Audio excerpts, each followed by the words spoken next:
Hello and welcome. Today we're going to go ahead and take a look at the Stroud Escort. So the Stroud Escort is the Stroud entry for the Escort class ships.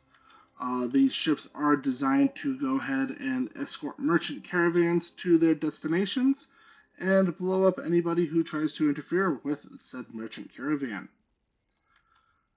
Now this particular ship is entirely built using Stroud Eklund parts.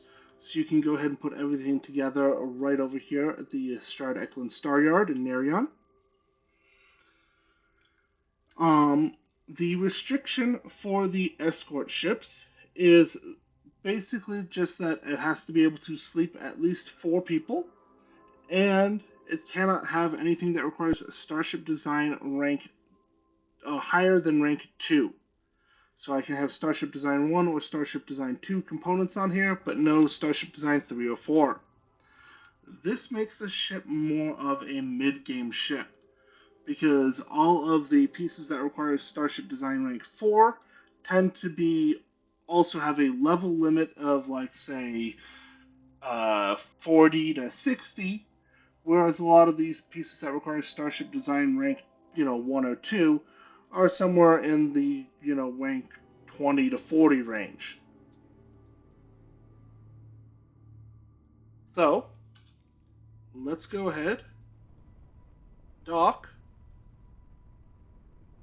and take a look at how this ship is built.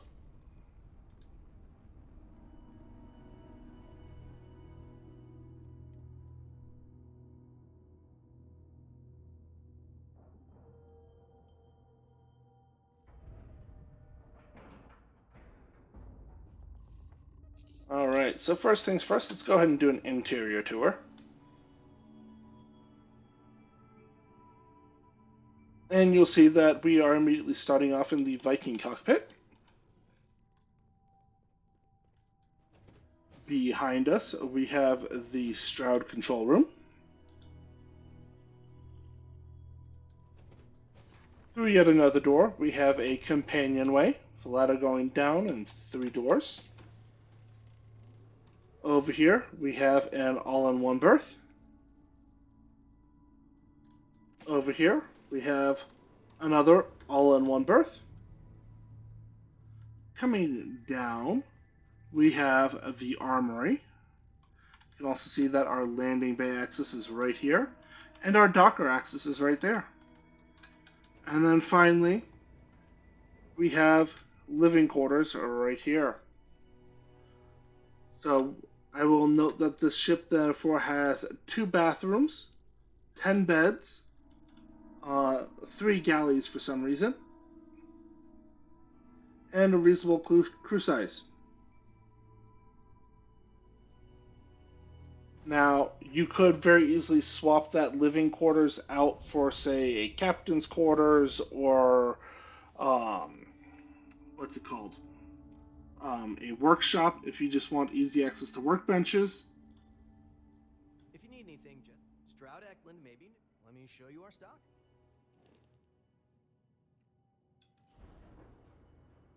All right.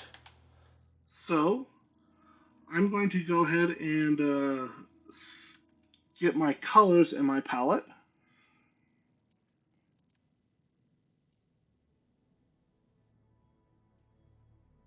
And I will note that color 2 and 3 were identical for this one.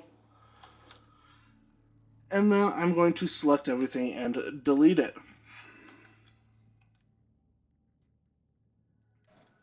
So, I'm going to go ahead and start with the landing bay. I'm also just going to go ahead and stick my cockpit up here and my docker right over here. Might as well be ready. And then I'm going to come on over to the habs. I'm going to select the armory.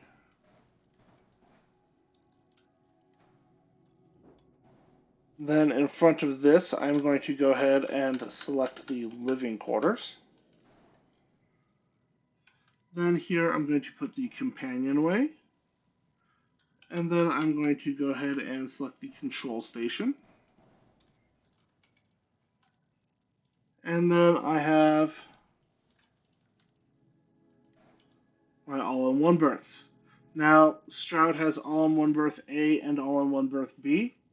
I can never remember which one is which, but basically it's just switching as the galley and bathroom here and here, or here and here. So you will note that if I have two A's, I'm missing one of the galleys, whereas if I have an A and a B, I either have both galleys or I messed up and I have no galleys. So, believe that this one was a B, but if I'm wrong, well, sucks for the crew. Next up, I'm going to go ahead and grab my landing gear. I've got 4 of these Acculander 11s on this ship. And then let me come on over here to the structural pieces. And I want to grab a nose cap. Note that the nose cap has a weapon mount on top and bottom, so this is giving me an extra weapon slot. Then I'm going to come on over here and select the Stroud cap.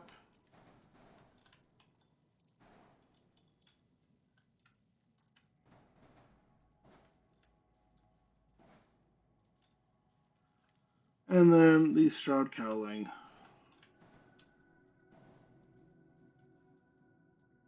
And now I'm going to go ahead and select everything and copy it to right here. So, everything that you've seen so far requires 0 ranks of Starship Design. But let's go ahead and start talking what does and what the difference is if you want to have this ship and then upgrade it over time. So this ship here is going to have Starship Design up to rank 2, and this is going to have not. Now, what I'm going to do first is I'm going to go ahead and select my grav drive, and I can go ahead, don't need the Helios 400, I can go ahead and just grab a Helios 300 and slap it on both ships. It's identical. However, this ship now, I need to go ahead and grab my fuel tank, which is the 500T HE tank, requires Starship Design Rank 2. But then I can go ahead and grab my reactor, which is the Spheromech DC-201. Note that with 28 power generated, this is the most power available to me from either a Class A or a Class B reactor without needing Starship Design.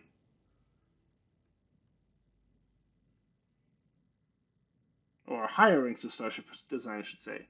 Because we can see Starship Design 3, Starship Design 4. Heck, it's beating this Starship Design 3 reactor here. I could go ahead and stick a C-class reactor on and get up to 34, but I did not want a C-class ship for this one, so that's just why I chose this specific reactor. That being said, when I come on over here, I'm going to go ahead and choose the 134 Toroidal, because that is the best reactor that I can use without Starship Design.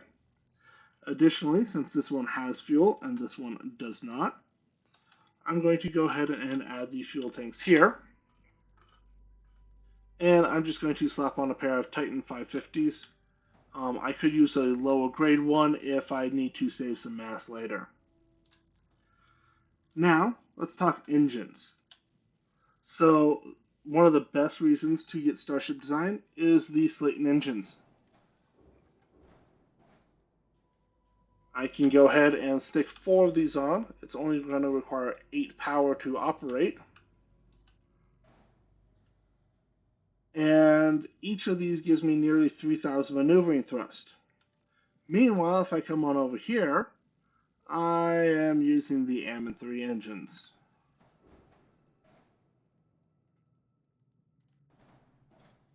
Alright, now that I've got those, you can see 12,000 engine thrust, 3,000 maneuvering thrust versus 9,000 engine thrust and 1,900 maneuvering thrust. The difference is very noticeable. Next, let's talk shields. And for this ship, I can just go ahead and slap the shield on top anywhere that I want, really. And I'm just using the 40S protector shield, and if I just use the same thing here, I'm using the 30S protector shield generator. So it's, just a worse version of the same thing. Finally, let's talk cargo. Underneath these cowlings, on this ship, I hid a pair of the Caravel V103 cargo holds.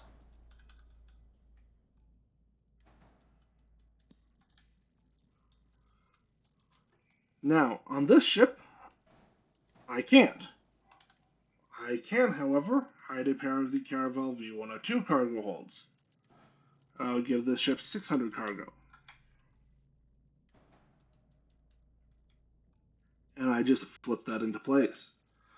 Now, I don't have to hide things. I like to hide things like the cargo because it would make sense to me at least that, rather than having some blocky boxes on the outside, we go ahead and cover it for, some aerodynamic capabilities. So this is the Stroud Escort before we add weapons. I'm missing one other thing here, and that is a pair of Horizon weapon mounts on each side here.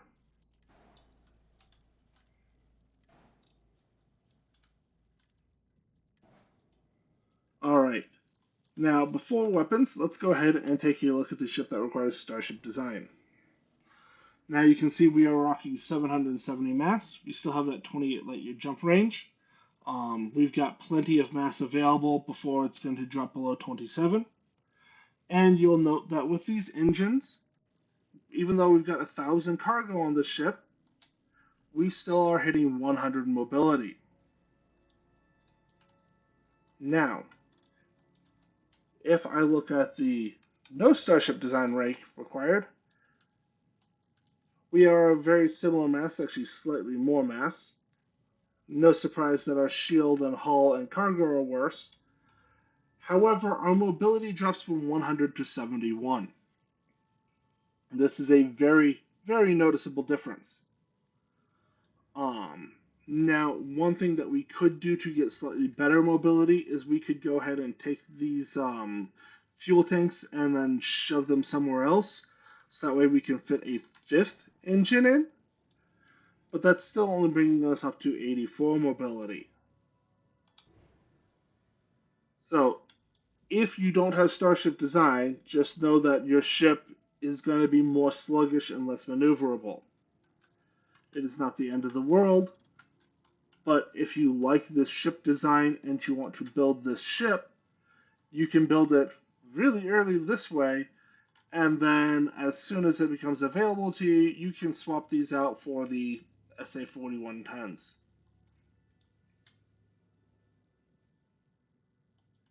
So, now I'm going to go ahead and delete this and add my weapons, and that's going to be my ship. So for this ship, I'm going to go ahead and slap on 3 of the Ravager 20 MeV electron beams. Then I do need to go ahead and move these off and flip glitch in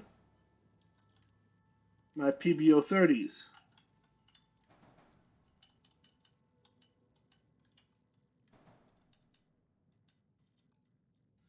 Because as you can see, it just barely clips in right there. However, on the top, don't need to do that.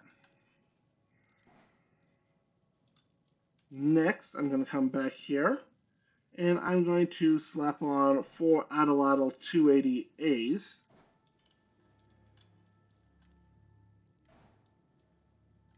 And these just provide a large amount of burst DPS. And you'll note of all of these electron beams do require Starship Design, but these other ones, and these ones require Starship Design rank 2, though if you wanted to, you could always go ahead and use the Adelatl 270As. They are noticeably less damage, but they don't require Starship Design. So I have an error, and it's that I need to assign my weapons. There we go.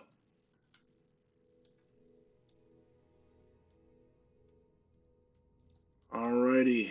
So the last thing to do is paint my ship. Again, I was going with a gold and black scheme. And you'll notice the total is off. Basically, I just swapped this out for the Helios 300 instead of the Helios 400 because my mass is low enough that I still have that 27 light year jump range.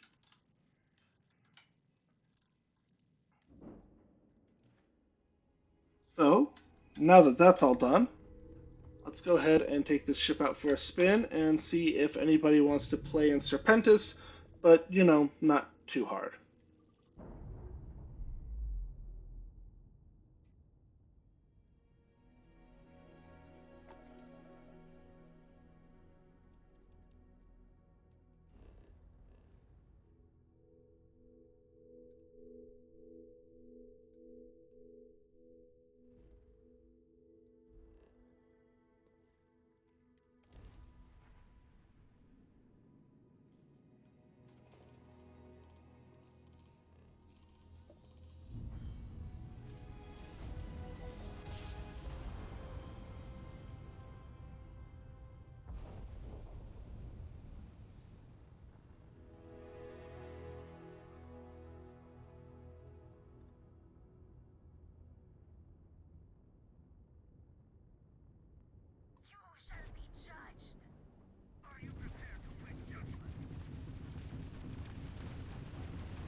Okay.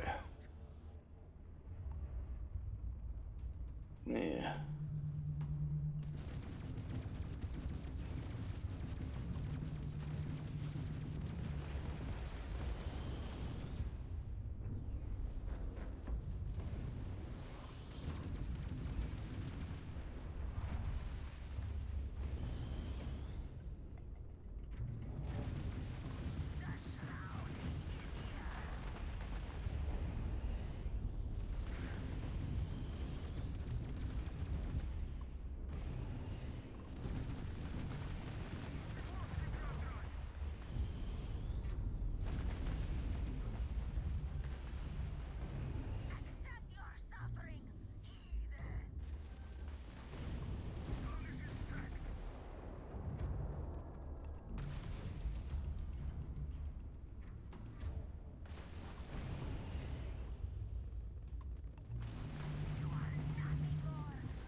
Alright, and as we can see, trying to get into a dogfight with a Class A ship without the maxed out shields can be a little difficult. We'll give this one more shot. And do note that this is all on extreme difficulty. If I turn the difficulty down to, say, very hard or even hard, then I can go ahead and diversify the weapons I use a good bit. Um, and if you like going ahead and just enjoying futzing around with, say, lasers or missile boats, ooh, let me run away and heal up.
Alright, and that was a little close.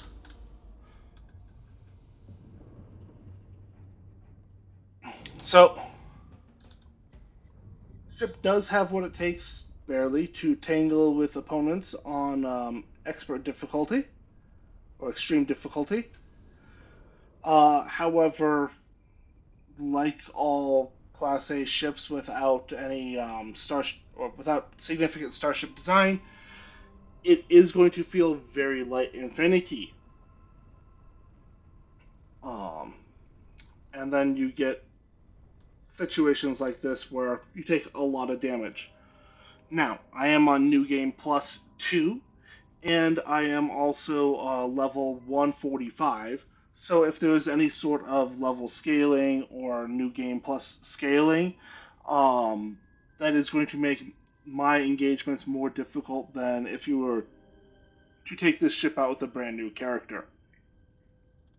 At the same time, though, I also have put a bunch of points into my own spacecraft. So I have my engine speeds maxed out. I also have my payload skill maxed out and my shield skill maxed out. So, I do have at least that part going for me. Um, so your mileage may vary with this, and the biggest thing is just use the best equipment that you have available to you. Other than all of that, I'm going to go ahead and call it here. Thank you very much for watching. If you enjoyed this, please go ahead and hit like, comment, subscribe, do all those YouTube things, and I will see you in the next one.